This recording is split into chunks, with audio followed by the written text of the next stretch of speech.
I had been the editor of a city magazine, but I'd never been exposed on the international stage. The book was published worldwide, and people were shocked, surprised, confused.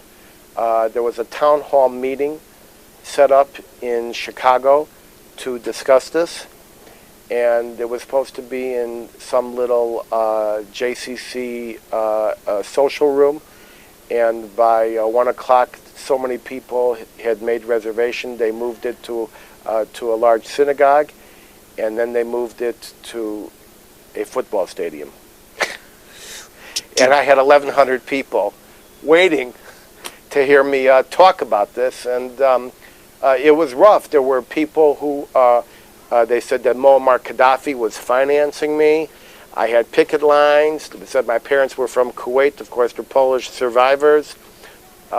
They hired psychologists to psychoanalyze me. Why am I doing this book? But ultimately, the test of time, the historical veracity, the truth of the book. Were you surprised, or did you anticipate that it may have that kind of reaction, by the way? I anticipated, because that was my reaction. Okay. I hated the project. But you liked the book?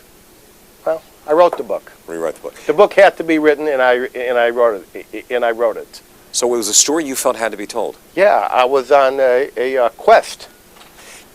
So it was trial by fire for my first book. It prepared me well for IBM and the Holocaust. So were you surprised as you were doing your research with where you got, in other words, or when you started it, did you think it would reveal what you ultimately learned about the whole setup?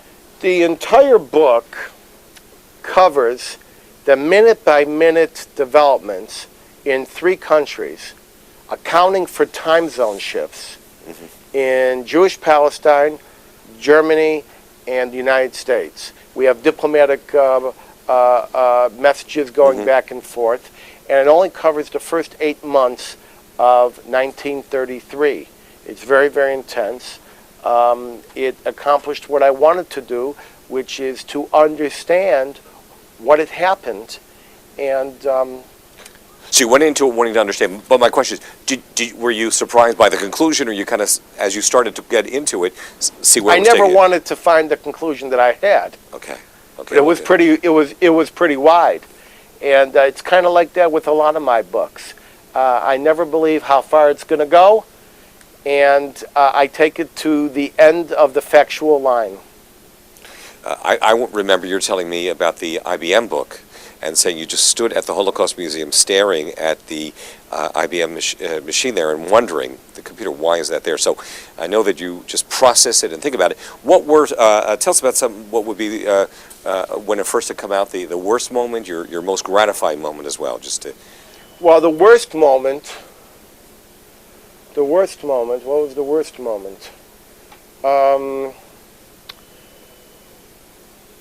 The worst moment was probably when I had a guy, there were people attending my one of my lectures. He was an undertaker, and he said to my parents, "We want to bury your son's book." Wow.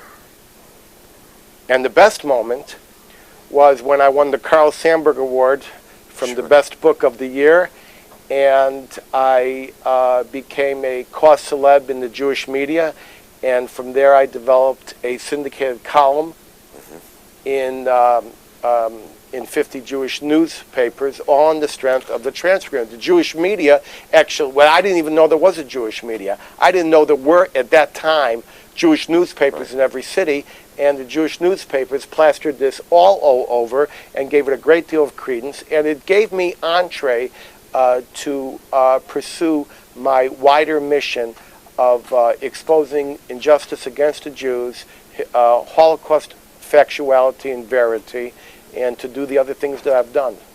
So it really launched your career. You went on, you became a columnist in Jewish newspapers, as well as, I believe, for the Jerusalem Post and elsewhere.